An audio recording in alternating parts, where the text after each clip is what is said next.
بسم الله الرحمن الرحيم العلي العظيم. الحمد لله الذي جعلنا من المتمسكين بولاية أمير المؤمنين. الحمد لله الذي هدانا لهذا وما كنا لنهتدي لولا أن هدانا الله. لقد جاءت رسل ربنا بالحق.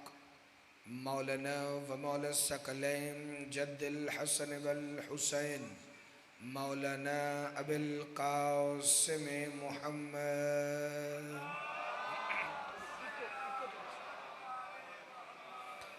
الصلاة والسلام وأهل بيته الطيبين الطاهرين المعصومين المنتجبين الهداتيين المهديين المنتخبين المنتجبين المعصومين المظلومين الذين أذهب الله عنكم الرجس وأهل البيت ويطهركم تطهيرا. قال سبحانه وتعالى في كلامه المجيد ومحكم خطابه الحميد وقوله الحق. بسم الله الرحمن الرحيم. ألم تر كيف ضرب الله مثلا كلمة طيبة كشجرة طيبة أصلها ثابت وفرعها في السماء تؤتي أكلها كل حين بإذن ربها ويضرب الله الأمثال للناس. الصلوات بر محمد و آل محمد.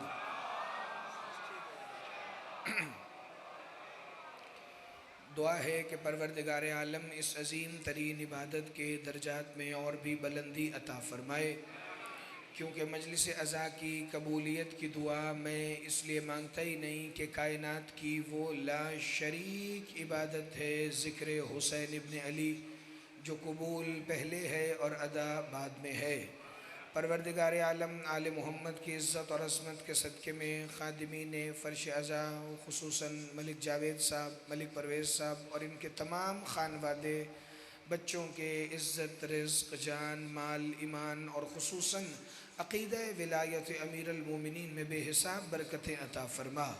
پروردگار عالم جتنے مومنین و مومنات اس فرش شفاعت پر سجدہ مودت فی القربہ ادا کرنے کے لیے حاضر ہوئے، ان سب کی جھولیوں کو اس مجلس کے ختم ہونے سے پہلے اتنی جلدی بھر دے کہ جتنا یہ ولایت علی امیر المومنین پر ایمان رکھتے ہوں.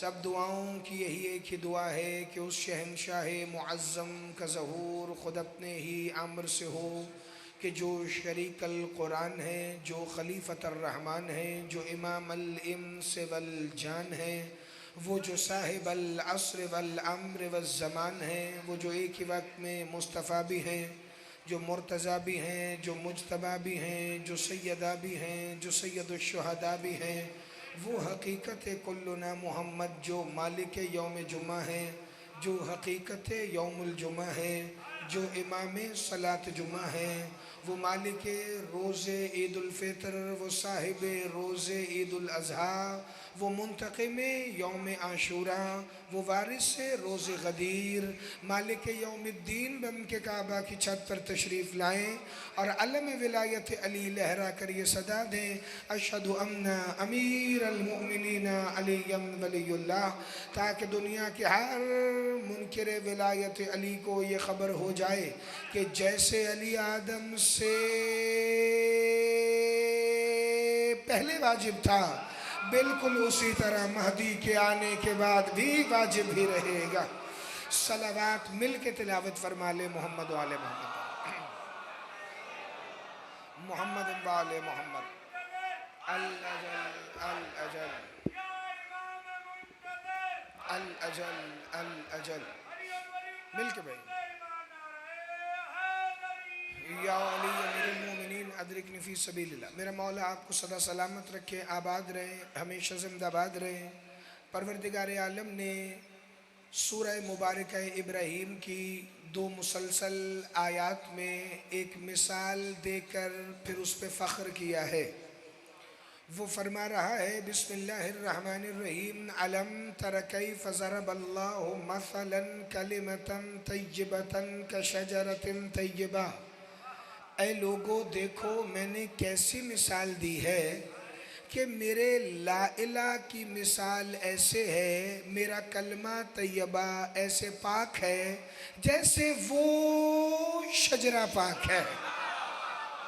آپ صدا سلامت رہے، ذرا سا توجہ فرمائیے گا، ذرا سا مسکرائیے گا، کیونکہ مصائب کا ہی زیادہ حصہ ہوتا ہے ان 4 روزہ مجالس میں، لیکن کوشش کیجئے گا کہ جن فضائل کو بچانے کے لیے سارے مصائب ہوئے وہ آپ کے ذہنوں میں اتریں، تاکہ پھر زمین دل نرم ہو اور اس میں گریے کے کوئی بیج بوئے جا سکے۔ بسم اللہ الرحمن الرحیم علم تر کیف ضرب اللہ مثلا کلمتا طیبتا کشجرۃ طیبہ، ہم اور آپ خطا کار بشر ہو کر ایک دو اچھے کام کر لیں تو 10 بندوں میں بیٹھ کر بتاتے ہیں کہ ہم نے کیسا کام کیا ہے، اگر کسی کو نہ بھی بتائیں تو کم از کم شیشے کے آگے کھڑے ہو کر تو فخر کرتے ہیں۔ لیکن اللہ تو بے نیاز ہے، نہ اسے کچھ بتانے کی ضرورت ہے، نہ اسے کچھ جتانے کی ضرورت ہے، نہ اسے کسی سے کچھ کہنے کی ضرورت ہے، وہ پھر بھی قرآن میں کہہ رہا ہے دیکھو میں نے کیسی مثال دی ہے۔ آپ جی ہیں بھائی، صدا سلامت رہے۔ یہ گونج ایکو آپ کو ڈسٹرب تو نہیں کر رہی؟ آواز ٹھیک آ رہی ہے؟ چلے اگر آواز ٹھیک آ رہی ہے تو پھر ایک دفعہ میری طرف دیکھیے گا۔ اللہ فرما رہے دیکھو میں نے کیسی مثال دی ہے۔ اللہ کون سی مثال کا ذکر کر رہا ہے؟ کہ میں نے اپنے کلمے کی مثال دی ہے شجرہ طیبہ سے۔ اللہ شجرہ طیبہ کی نشانی کیا ہے؟ کہ اصلوہا ثابتن وفرعوہا فی السماء، اس کی جڑیں زمین میں مضبوط ہیں اور اس کی شاخیں آسمان میں پھیلی ہوئی ہیں۔ تُؤْتِي اُقُلَهَا كُلَّ حِینٍ بِإِذْنِ رَبِّهَا، اور اپنے رب کے اذن سے اس شجرہ طیبہ کا ایک ثمر، ایک پھل ہر دور میں موجود رہتا ہے، ہر دور میں۔ پھر آگے فرمایا وَيَضْرِبُ اللَّهُ الْأَمْثَالَ لِلنَّاسِ، اور اللہ اسی طرح کی مثالیں دے کر انسانوں کو سمجھاتا ہے کہ شاید وہ عقل کر لیں، شاید وہ ہدایت پا جائیں، شاید وہ صحیح راستے پہ آ جائیں، شاید وہ کامیاب ہو جائیں، کیونکہ ہر کوئی خدا کی مثالوں کو نہیں سمجھ سکتا۔ خدا کی مثالوں کو وہی سمجھے گا جس کے دل میں سمجھنے کا شوق ہو اور اسے پتہ ہو کہ جب اللہ کی باتیں سننی ہوں تو لسان اللہ کے پاس جاتے ہیں۔ زندہ باد، ہاتھ اٹھانا، خیرات مانگنا، ذرا فکرہ سمجھ آئے بھائی جس کو۔ یا علی امیر المومنین، والیوم جو ہے نا وہ آدھا پوائنٹ بڑھا دیں، صرف آدھا پوائنٹ، ٹھیک ہے جی؟ یا رسول اللہ، یا علی امیر المومنین ادرکنی فی سبیل اللہ۔ بڑی توجہ بھائی، اگر اللہ کی باتیں سمجھنی ہوں تو پھر لسان اللہ کے پاس ہی جایا جائے گا۔ تو بندہ آ گیا میرے 5ویں تاجدار توحید و عصمت و ولایت مولا کے پاس، اور آ کے کہنے لگا اے شہنشاہ انبیاء کے وارث، اے مالک علم لدنی، اے خالق علم النبیین، اے باقر علوم الہی، مجھے یہ تو بتا دیجئے یہ اللہ کس درخت کی نشانیاں بتا رہا ہے کہ جس کی جڑیں تو زمین میں ہوں، کیونکہ سارے درختوں کی ہوتی ہیں، مگر یہ کون سا درخت ہے جس کی شاخیں آسمان تک پھیلی ہیں؟ ایسا درخت تو نہ کسی نے مشرق میں دیکھا نہ کسی نے مغرب میں دیکھا۔ مولا مسکرا کے فرماتے خاموش، ایسا درخت مشرق و مغرب میں نہیں، صرف ابو طالب کی حویلی میں ملتا ہے۔ زندہ باد، میرا مولا تمہیں سلامت رکھے۔ ذرا میرے بچوں مسکرانا۔ علی نبیوں کا ناصر ہے، یا علی، علی سیدہ کا شوہر ہے، علی عین اللہ، علی لسان اللہ، علی اسد اللہ، علی جاب اللہ، علی ولی اللہ، نعرہ حیدری۔ یا علی امیر المومنین ادرکنی فی سبیل اللہ. بڑی توجہ بھائی، ایسا درخت تمہیں دنیا میں نہیں ملے گا، صرف حویلی ابو طالب میں ملے گا. کہا مولا یہ درخت کیسا ہے کہ جس کی شاخیں آسمان تک ہیں؟ کہا اللہ کسی درخت کی بات نہیں کر رہا، یہ شجر کی نہیں، یہ شجرہ کی بات ہے جس کی جڑیں زمین میں مضبوط ہیں. وہ شجرہ جس کی اللہ مثال دے کر اپنے کلمے کی پاکیزگی بتا رہا ہے، اس کی جڑوں کا نام ہاشم و عبد المطلب و عبداللہ و ابو طالب ہے. کہ مولا اس درخت کا تنا کون ہے؟ کہ اس درخت کا تنا مصطفیٰ ہے اور مرتضیٰ ہے. کہ اس درخت کی شاخیں جو آسمان تک پھیلی ہیں، کہ وہ حسن مجتبیٰ سے لے کر حسن عسکری تک 11 امام ہیں جو اس درخت کی شاخیں ہیں. کہ مولا اس کے پتے بھی تو ہوں گے، تو درخت کے پتوں کا ذکر کہیں نہیں آیا. کہ وہ بات تمہارے لیے الگ ہے، اس درخت کے پتے ہمارے ولائی شیعہ ہیں. زندہ باد. ہاتھ اٹھانا، خیرات مانگنا جسے فکر سمجھ آئے.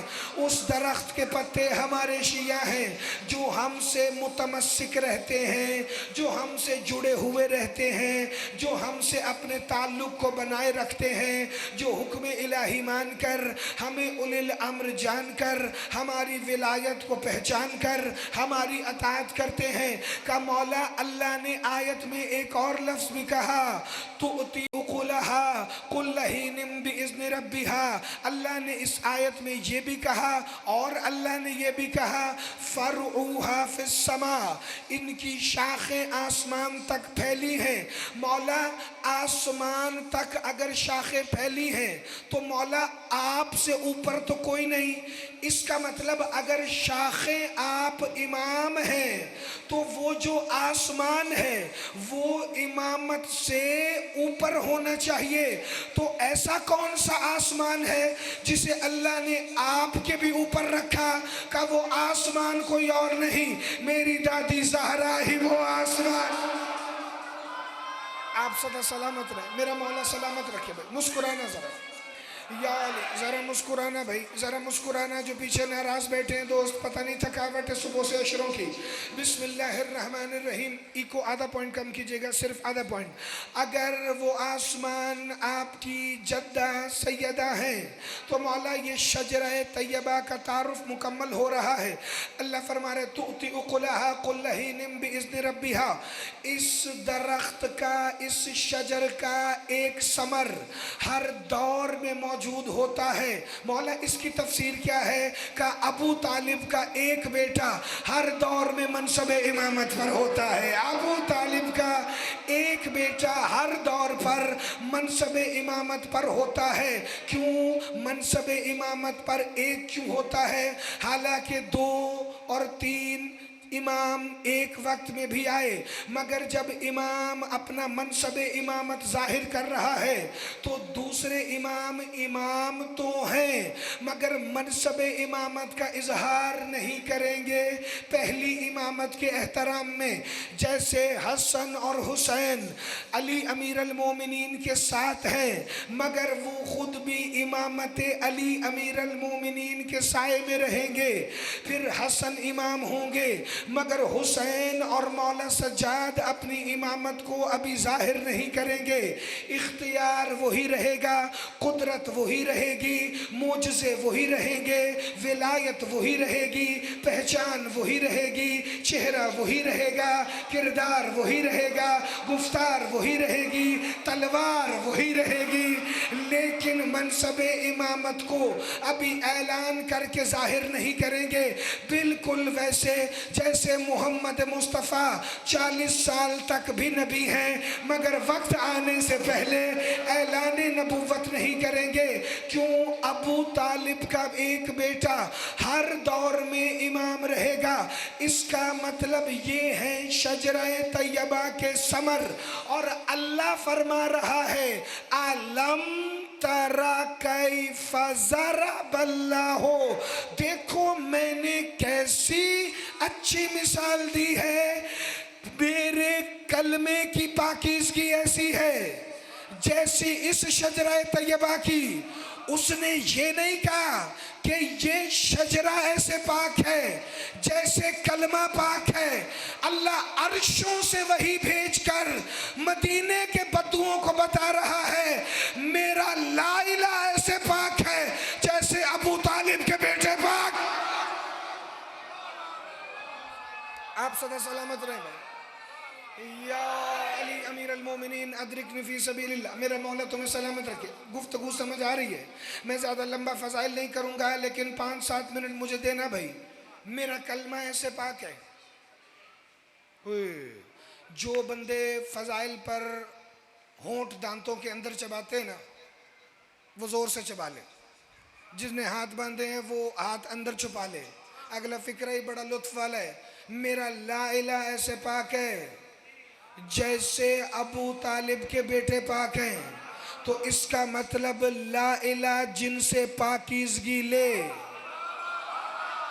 زندہ باد، ہاتھ اٹھانا، خیرات مانگنا۔ لا الہ جن سے پاکیزگی لے، توحید کا اقرار جن کی خوشبو سے پاکیزہ ہو کر مہکے، وہ ہے پاکیزہ امام، جس میں سے ہر دور میں شجرہ طیبہ کا ایک ثمر منصب امامت پر فائز ہوتا ہے۔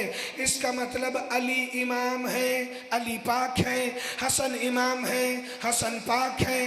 صرف خود پاک نہیں، کلمے کو پاک رکھنے والے پاک ہیں۔ کلمے کو، یہ جتنے چھوٹے بچے ملک صاحب بیٹھے، بابا جی کلیم سردار، جب یہ اسکول میں جاتے ہیں تو سبق پڑھایا جاتا ہے پہلا کلمہ طیب، طیب میں نے پاک۔ بچوں آج کے بعد جب آپ کو یہ پڑھایا جائے تو یہ سوال ضرور کرنا اسکول میں جا کے ٹیچر سے کہ پہلا کلمہ جو طیب ہے اور طیب میں نے پاک ہے، تو ذرا استاد یہ بھی تو بتائیں نا کہ یہ طیب کس کی وجہ سے پاک ہے۔ یہ زندہ باد، ہاتھ اٹھانا، خیرات مانگنا۔ یہ پہلا کلمہ طیب کس کی وجہ سے طیب ہے؟ یہ کون سے طیب ہیں جنہوں نے کلمے کو ہی طیب کر دیا ہے؟ وہ علی پاک ہیں، امام ہیں، حسن امام ہیں، پاک ہیں، حسین امام ہیں، پاک ہیں، زین العبا امام ہیں، پاک ہیں، پاکیزگی کے مالک، طہارتوں کے خالق،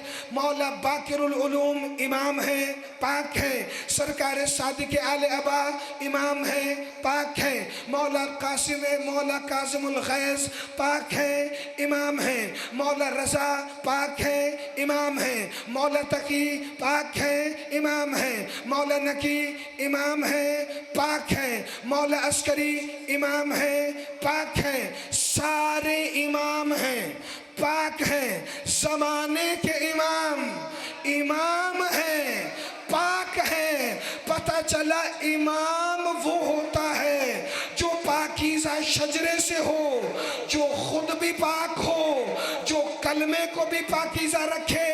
ناپاکوں کو کیا پتا کہ 12 کے علاوہ 13واں امام نہیں ہوتا۔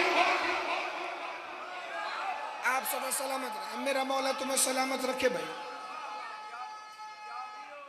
آپ کی کیا بات ہے؟ یا علی امیر المومنین ادرکنی فی سبیل اللہ۔ حسین بادشاہ، علی شہنشاہ، حسین بادشاہ،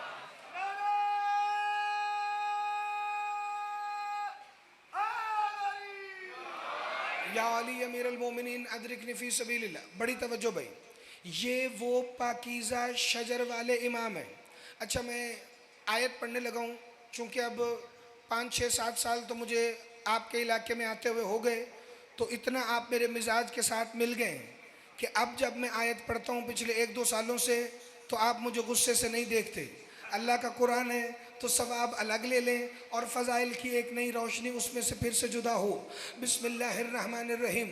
اللہ فرما رہے وہ ایک شجرہ طیبہ ہے، اسے اللہ نے ایسے نہیں چنا، اللہ نے پہلے پورے قبائل کا تعارف قرآن میں کروایا، اور کروا کے کہا شعوباً وقبائل لتعارفوا،